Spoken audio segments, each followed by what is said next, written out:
मैं हूं आपके साथ नेहा दुबे। एपीएन के लोकप्रिय कानूनी प्रोग्राम लीगल हेल्पलाइन में आप सभी का बहुत स्वागत है।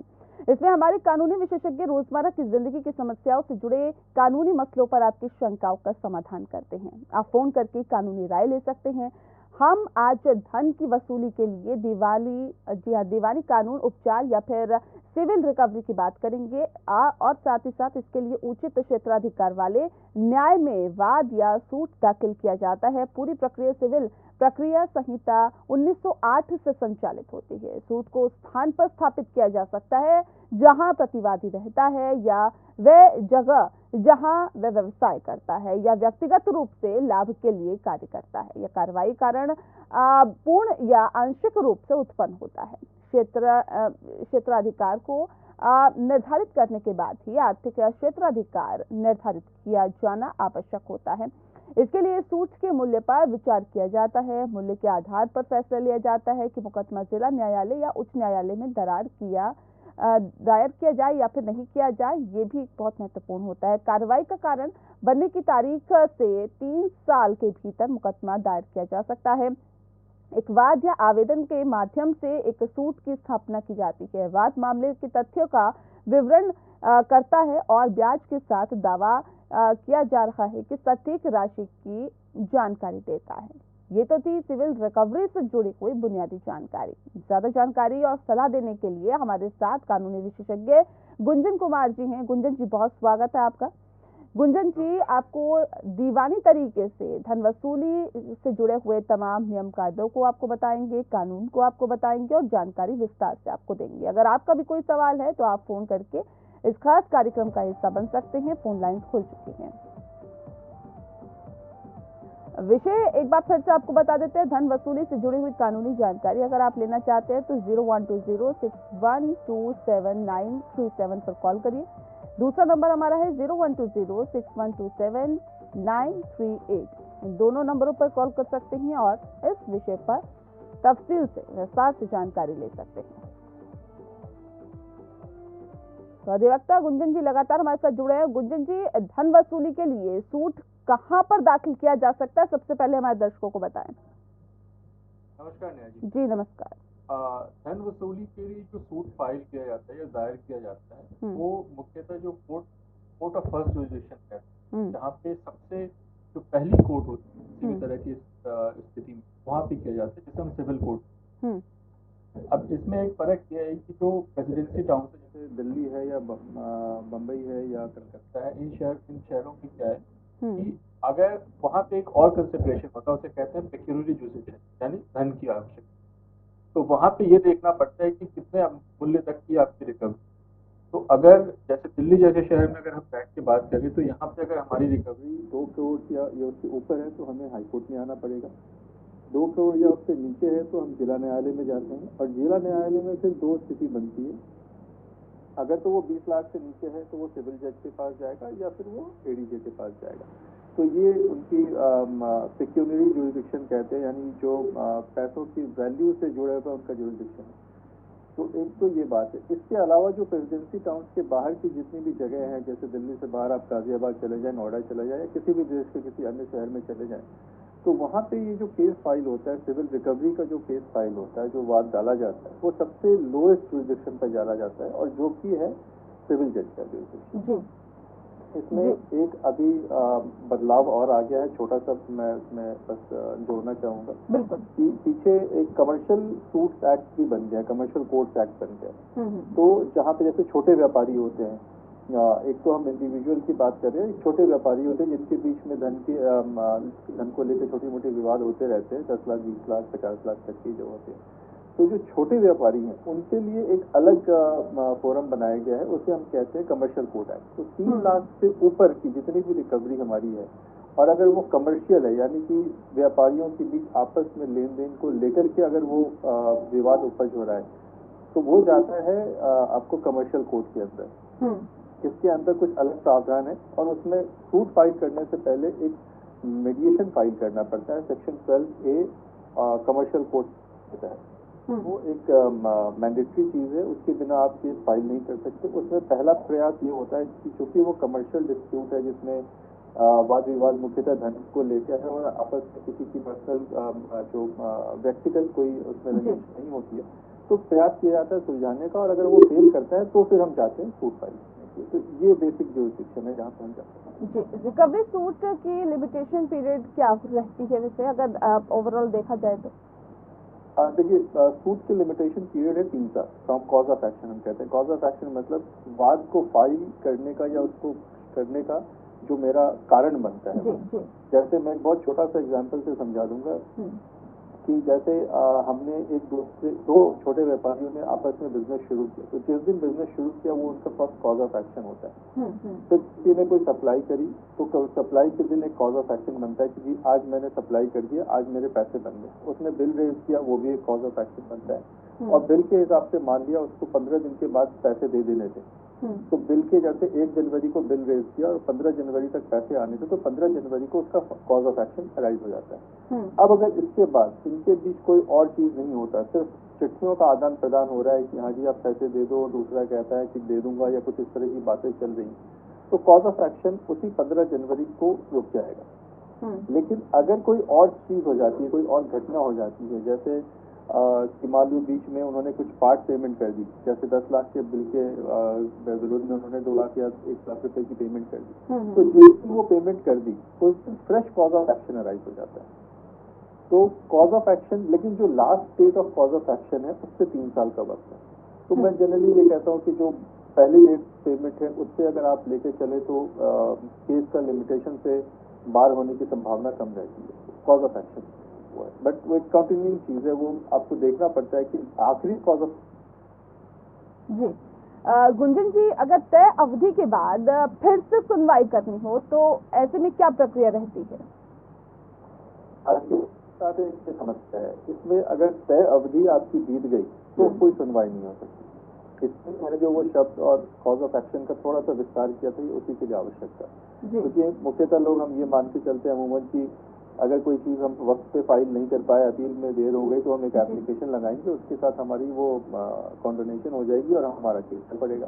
किंतु ऐसी स्थिति सूट में नहीं होती। वहाँ अगर आपने तय अवधि के अंदर आपने कोर्ट को अप्रोच नहीं किया तो आपका केस नहीं बनता, वो केस डिसमिस हो जाता है। किंतु उस तय अवधि में ये डिसाइड करना बड़ा इंपॉर्टेंट होता है कि तय अवधि कब से गिनी जाएगी, और उसके अंदर एक चीज होती है, उसे कहते हैं कॉज ऑफ एक्शन की। आपका केस फाइल करने का कारण कब कब उत्पन्न हुआ। जैसे मैंने बताया कि अगर कोई बीच में पैसे दे दिए तो उनके लिए केस करने का कारण उत्पन्न हुआ, क्योंकि 10 लाख में से लाख रुपए आ गए, अब 9 लाख बचे हैं, तो 9 लाख का कारण उस दिन फिर से उत्पन्न हो जाता है।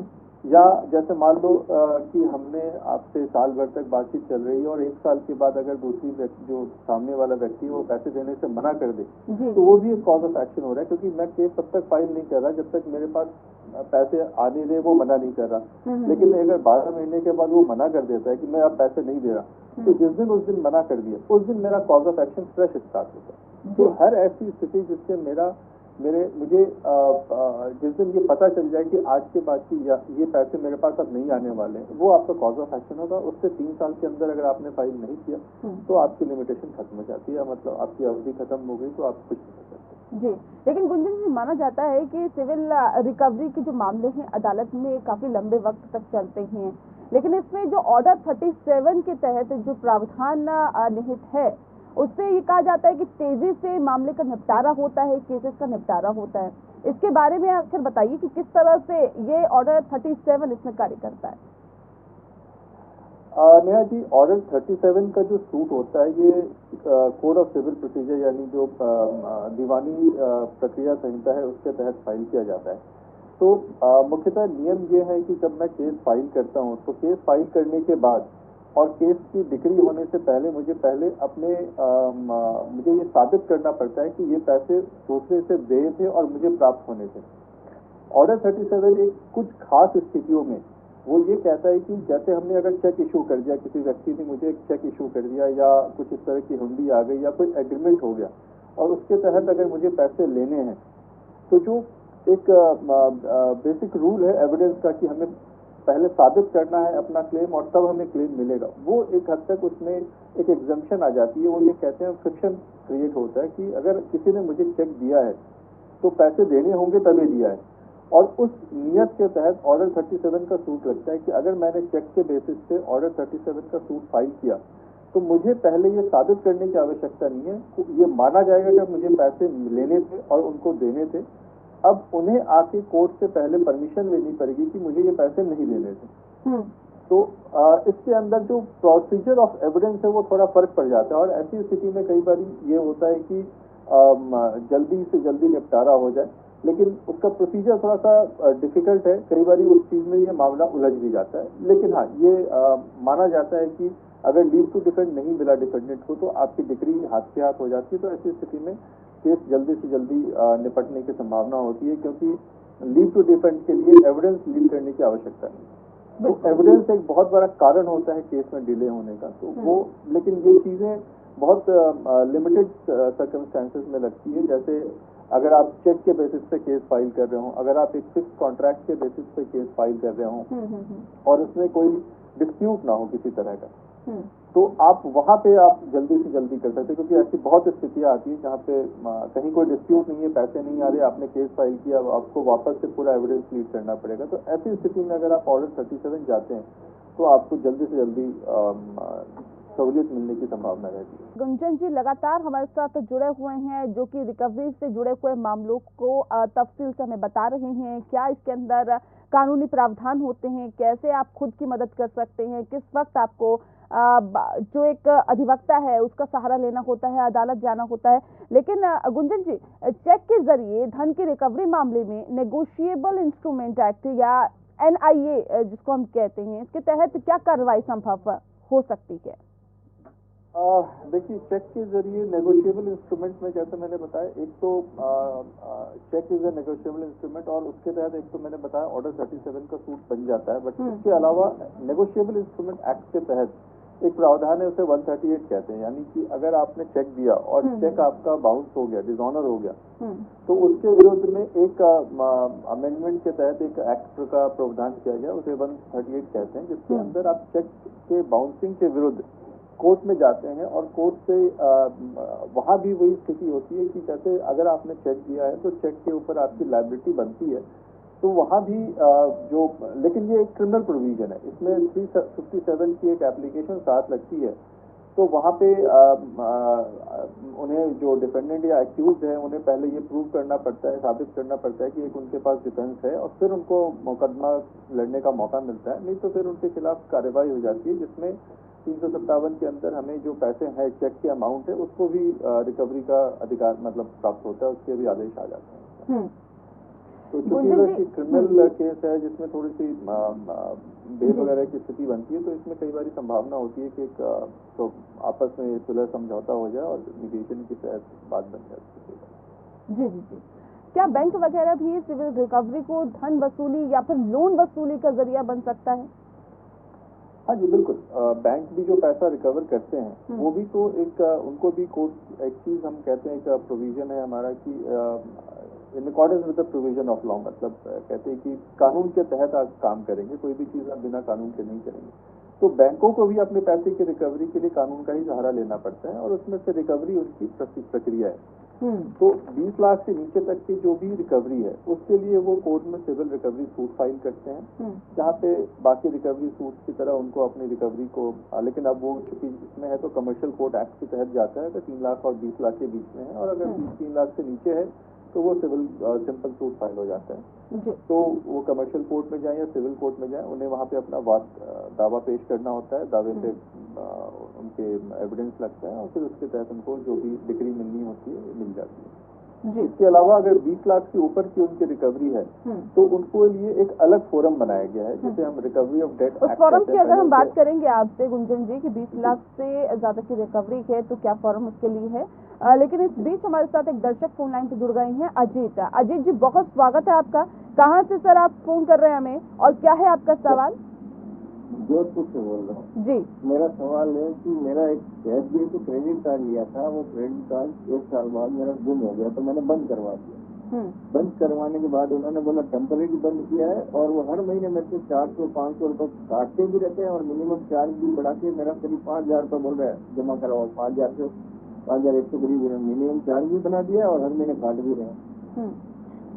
जी, तो क्या करना चाहिए गुंजन जी ने, क्योंकि इन्होंने क्रेडिट कार्ड लिया था, उसे बंद भी करवा दिया, लेकिन वो टेम्परेरी बंद हुआ है और उसके बावजूद भी इनका जो टेम्परेरी तौर पे जो एक चार्जेस लगते हैं वो लगते जा रहे हैं। अब इन्हें क्या करना चाहिए, कैसे अपनी मदद करें?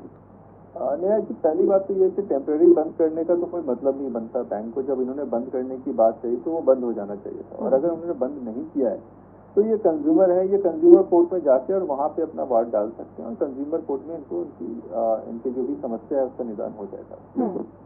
बिल्कुल। अजीत जी, आपके पास कोई भी ऐसा प्रूफ होगा जो कि आपने किया था जब आपका क्रेडिट कार्ड खोया था, आपने कॉल की होगी या जिस भी जरिए से आपने इस क्रेडिट कार्ड को बंद करवाने के लिए कहीं ना कहीं अप्लाई किया था, तो आप उसी चीज को लेकर कंज्यूमर कोर्ट जा सकते हैं और अपनी सहायता कर सकते हैं। बहरहाल उम्मीद करते हैं कि आपको आपकी समस्या का समाधान मिल गया होगा। एक बार फिर से हम गुंजन जी अपने विषय पर लौटते हैं। बात क्योंकि रिकवरी की हो रही है, धन की वसूली के लिए कानूनी नोटिस क्या होता है? सर, मैं इसका जवाब आपसे लूंगी, लेकिन आप वो 20 लाख वाले फॉर्म की बात करते हैं, उसको कंप्लीट कर लीजिए पहले।